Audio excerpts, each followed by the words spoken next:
Y dice la palabra de Dios de esta manera: ahora pues, oye, Jacob, siervo mío, y tú, Israel, a quien yo escogí. Así dice Jehová, hacedor tuyo, y el que te formó desde el vientre, el cual te ayudará. No temas, siervo mío Jacob, y tú, Jeshurún, a quien yo escogí, porque yo derramaré aguas en sequedad y ríos sobre la tierra árida. Mi espíritu derramaré sobre tu generación y mi bendición sobre tus renuevos. Amén.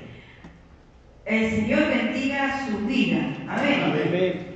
Este pasaje de la Escritura, si bien es cierto, es un pasaje que todo el mundo conocemos, lo hemos leído muchísimas veces, pero en cierta forma este pasaje de la Escritura, y desde Isaías 40, 43 y 44, está hablando específicamente una palabra de aliento hacia un pueblo que usted conoce, que desde por siempre Israel fue muy duro de servir. ¿Cuál fue su peor pecado? La idolatría. Pero ¿por qué es que Dios habla de esta forma tan hermosa, esperanzadora, que no se sentiría regocijado que el Señor me diga: escucha, sierva mía, Nancy, o siervo mío, Carlos? Nos sentiríamos maravillosos. ¿Quién no se sentiría muy bien que el Señor le hable de esta manera? Amén. Pues el Señor le estaba hablando de esta manera, y aunque el pueblo de Israel venía en un derrotero haciendo cosas que Dios no le había permitido hacer, la idolatría era el pecado más grave que había delante del Señor. Sin embargo, Él estaba hablando en estos capítulos 40, el 37, el 44, le habla de una forma esperanzadora, le habla de una forma que para que ellos tuvieran. Y yo pensaba, cuando leía este pasaje de la Escritura, cuando decía: escucha, siervo mío. En una palabra le decía: presta atención a lo que te voy a hablar. Y decía: así dice Jehová. No estaba hablando cualquier personaje de la historia, estaba hablando el Creador. Así dice Jehová, hacedor tuyo, el que te formó. Le estaba hablando desde su presencia. Porque usted cree que nació el 5 de febrero del 63. No. Usted nació del día en que Dios lo planificó en su mente, y pasado el tiempo dijo: ahora. Desde la presencia Dios ya tenía estipulado a Jacob. Aunque él era segundo al nacer, pero Dios lo había elegido. Aunque se llamaba Jacob, y muchos de nosotros los predicadores indagamos qué significa Jacob. ¿Quién no sabe que Jacob significa suplantador, significa engañador, significa un montón de este tipo de cosas? Sin embargo, Dios le estaba hablando: escucha, siervo mío. Le estaba hablando: siervo mío. ¿Cuántos siervos del Señor hay en este lugar? Escucha, siervo mío, Jacob. No importa tu condición. El padre lo prefería más a Esaú que a Jacob. Sin embargo, la palabra tenía que ser cumplida, y por lo tanto Dios estaba hablando con Jacob como siervo mío. Y decía: así dice Jehová, hacedor tuyo, el que te formó desde la presencia, porque no se formó solamente en el vientre de su madre, ya Dios lo tenía preparado. Y dice: el cual te ayudará. Decir al hermano que está al lado tuyo: Él te ayudará, porque Él te escogió. No te escogiste a vos mismo, no te escogió tu padre o tu madre y dijeron: vamos a tener intimidad y vamos a traer a Carlito Ramírez, color de cabello así, color de piel así. No, lo escogió el Señor para este tiempo, así como Jacob fue escogido para su tiempo. No temas, siervo mío, Jacob. Y dice algo más: y tú, Jeshurún, ¿qué significa? Jeshurún significa una persona de valor, significa una persona de confianza. Jeshurún significa una persona verdadera, sin tacha en una palabra. Eso significa Jeshurun. Pero estaba hablando de Jacob. ¿Estamos hablando de la misma persona? Por supuesto que sí. Estamos hablando de la misma persona. Cuando le dice Jacob, en una palabra está diciendo, aunque yo reconozco todos tus beneficios naturales, yo te estoy hablando, Jesús, con una mente sobrenatural que te está catapultando a una persona de palabra, una persona confiable. Pero ¿cuándo sucedería esto? Y yo estaba estudiando esta palabra y la presencia del Espíritu de Dios siempre en la vida del hombre y de la mujer cuando estamos leyendo la palabra de Dios. Y venía a mi corazón esto, porque esta palabra es una palabra profética, no solamente para el pueblo de Israel, no solamente para ese tiempo, ese pueblo, y Jacob ese su siervo, sino para las generaciones futuras. Amén. Estaba hablando de una generación que él sabía, sí, positivamente, amén, que iba a ser una generación que iba a ser deportada. Porque Dios en otro capítulo le estaba hablando de que iban a ser deportadas por su pecado. Sin embargo, le estaba hablando cuando tu condición, Jacob, es así, yo te estoy hablando como siervo mío. Y aun cuando yo te estoy mencionando Jesús como una persona de valía, de palabra, de buena estima, te estoy diciendo que proféticamente en el futuro este nombre se te aplicará. Y usted va a decir, ¿cómo es esto? Sigamos leyendo. No temas, hijo mío, y tú, Jesús, a quien yo escogí, porque yo derramaré agua sobre el sequedal y ríos sobre la tierra árida, y mi espíritu derramaré sobre tus renuevos. Y el espíritu me dio vuelta cuando decía, porque yo derramaré agua sobre el sequedal. Y aunque la historia nos cuenta que en 1948 el pueblo de Israel, de muchas partes del mundo, volvieron a Israel, una gran parte, todavía hay muchos que no han vuelto, pero ese remanente que volvió, los palestinos le vendieron una tierra que era árida, eran inservibles, eran pantanos, eran desiertos, eran rocas, montañas. No servía para nada, no servía para nadie. Yo me imagino que cuando ellos le vendieron, salieron corriendo hacia el banco a depositar el chequecito porque dijeron los podimos. Aquí hicimos la fila, le vendieron en una cantidad para su tiempo, seguramente exorbitante.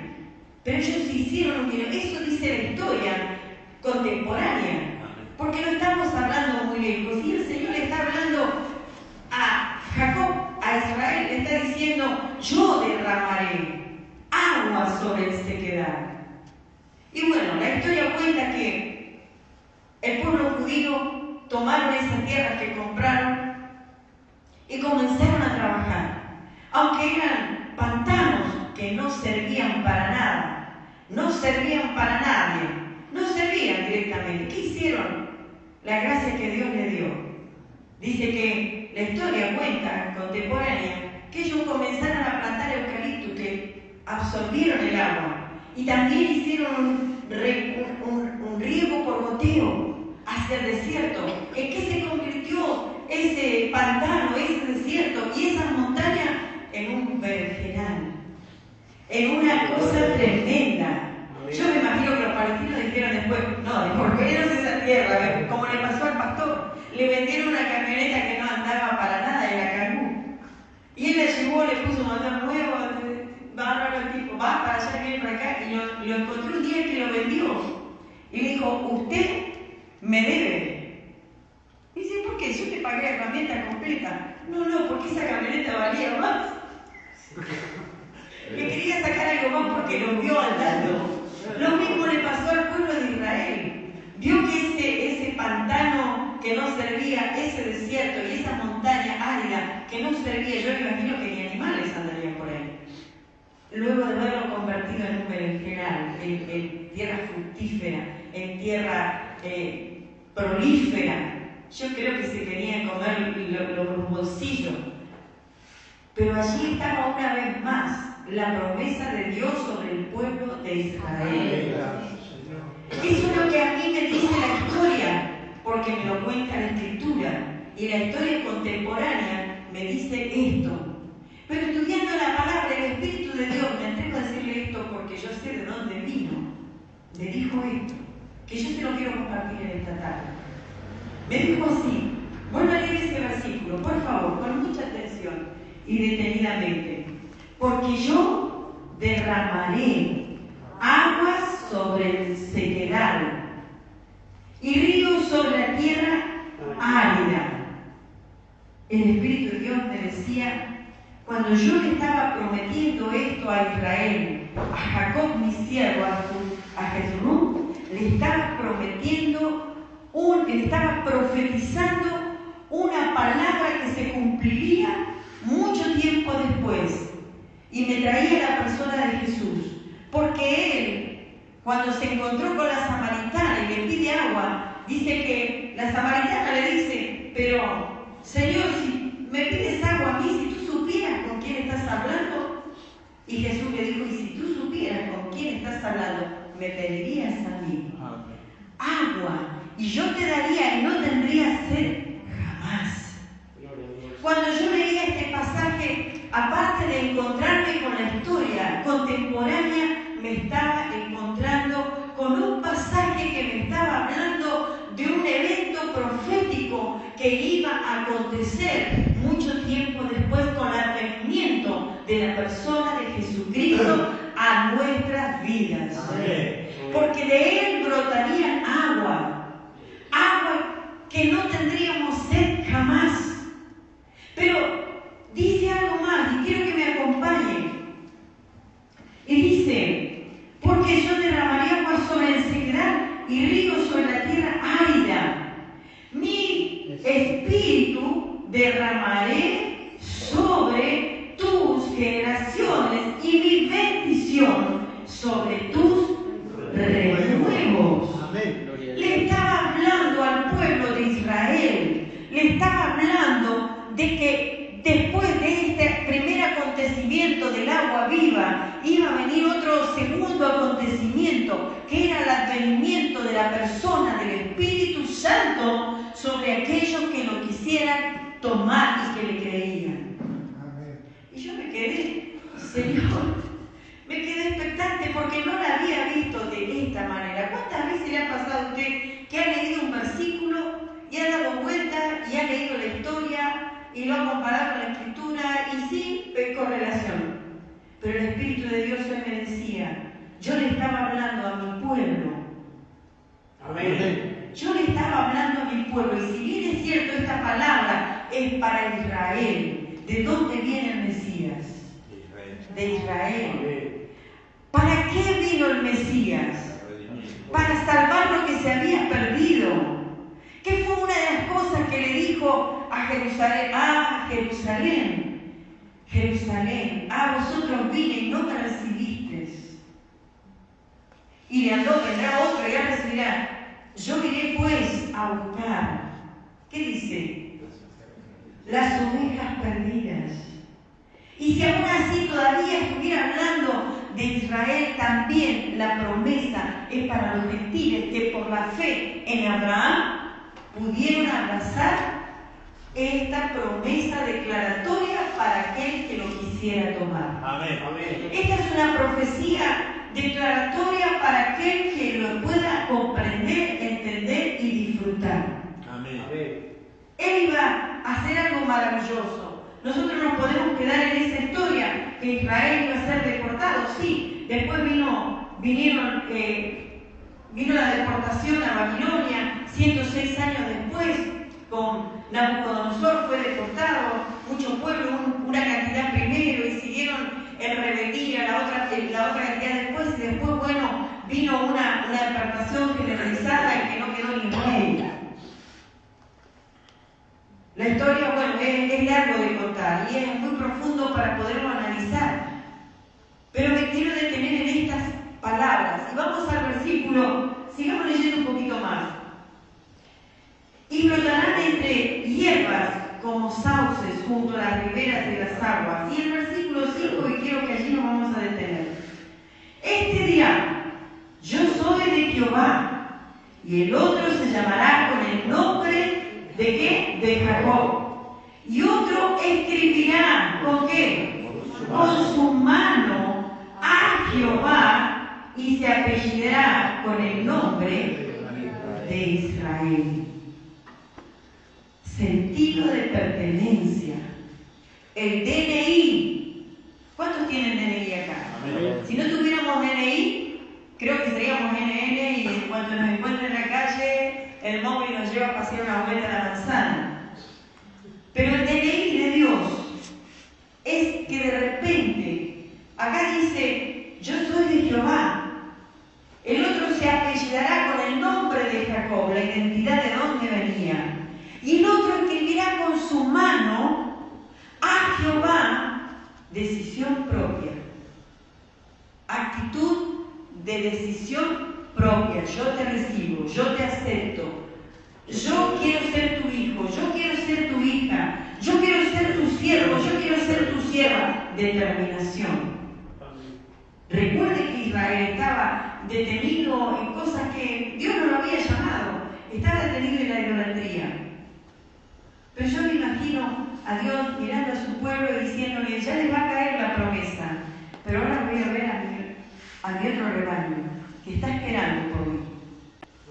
Y en este sentido de pertenencia, cuando dice yo soy de Jacob, y el otro dice, y él escribirá con su mano.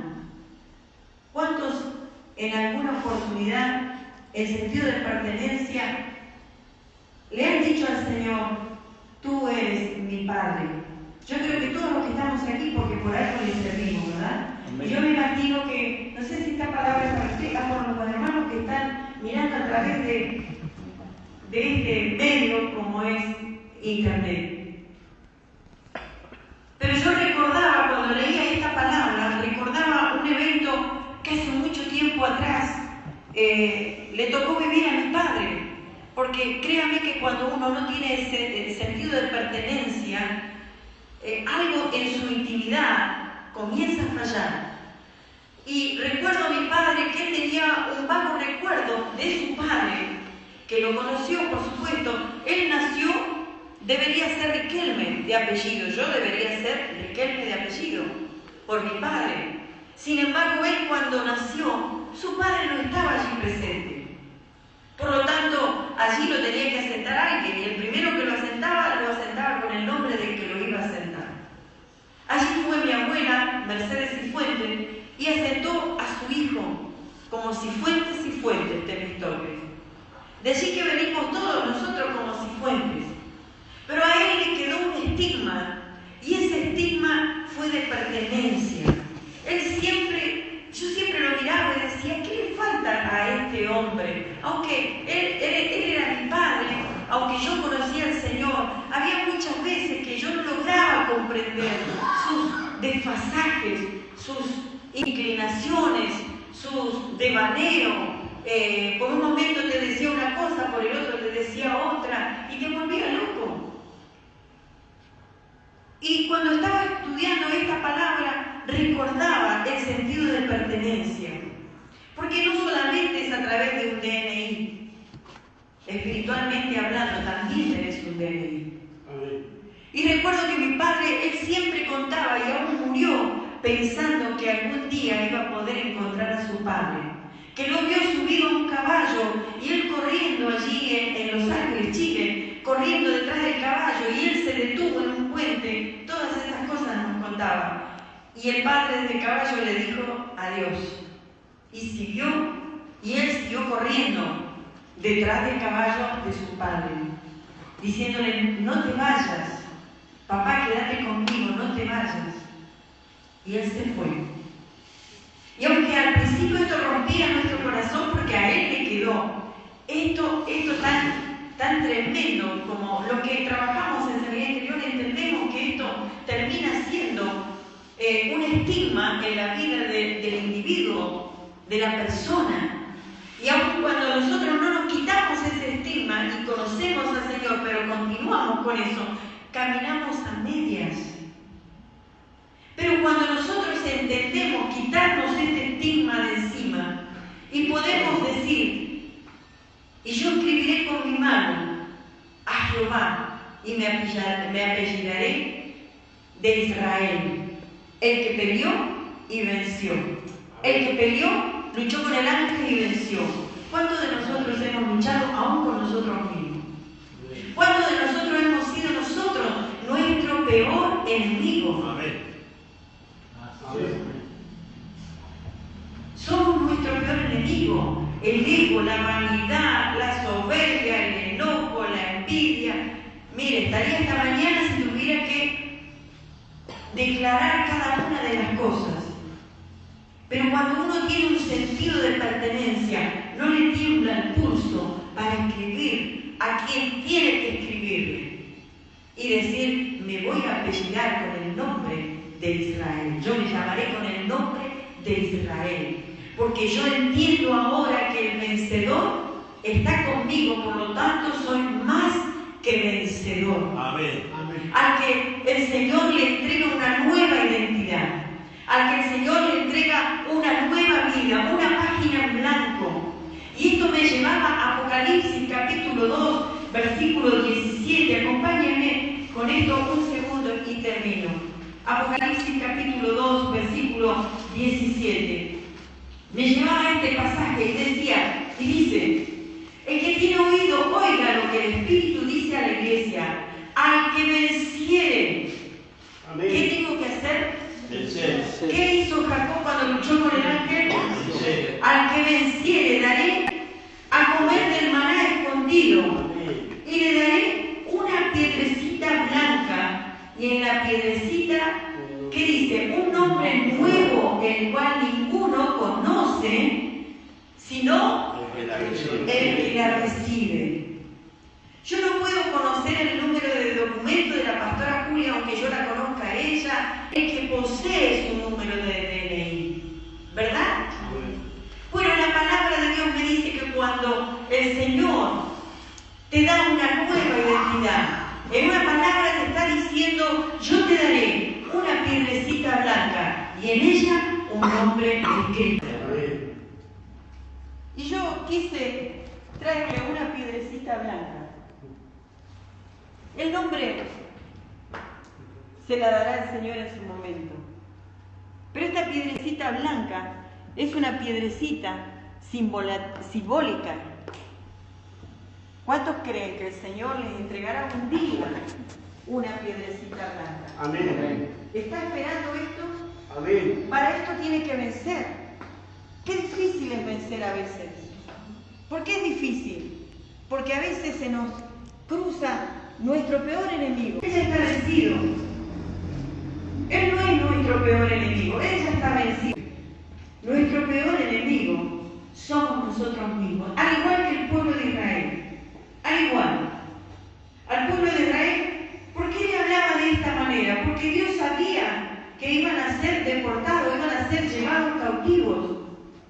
¿Por qué le hablaba de una forma tan esperanzadora? Porque en su momento, cuando ellos estuvieran allí en cautiverio, pudieran recordar lo que el Eterno les venía hablando. No temas, no desmayes, yo derramaré agua. Y fíjense lo que le dice, si no, en el versículo 43 de este mismo capítulo. Le decía para que recordaran en el cautiverio. Ahora sí dice Jehová, creador tuyo, oh Jacob, y formador tuyo, oh Israel. No temas, porque yo te redimí, te puse el nombre mío. Diga conmigo, mío. Mío eres tú. Cuando pases por las aguas, yo estaré contigo, y si por el río no te anegarán. Y continúa diciendo, cuando pases por el fuego, no te quemará ni la llama arderá en ti. Porque yo, Jehová, escribe, lo firma, lo que te está escribiendo, lo que te está demandando. Porque yo, Jehová, Dios tuyo, el Santo de Israel, soy tu Salvador. A Egipto he dado por tu rescate, Etiopía y Sebas por ti. Porque a mis ojos fuiste de gran estima. Tenemos todo para ganar. Todo. El enemigo no es nuestro enemigo, él está derrotado. Nosotros somos nuestro peor enemigo. Y hasta que nosotros no sanemos nuestro corazón, que tenemos cosas guardadas de, qué sé yo, de lo que el Señor en esta noche te esté hablando, sé vencedor. Porque Él te está hablando, no temas Jacob, no temas suplantador, no temas engañador, no temas, Él te conoce. No temas. Yo he dado todo por ti. Y aun cuando sigas en tu porfía y estés allí en Babilonia, secuestrado, quiero que recuerdes lo que yo te estoy diciendo. Y hoy le dice a la iglesia, yo te conocí, que venías como venías, y yo te redimí, y tengo una piedrecita blanca para darte, para que cuando estés aquí conmigo en mi presencia. Pero deja todo lo que estás haciendo.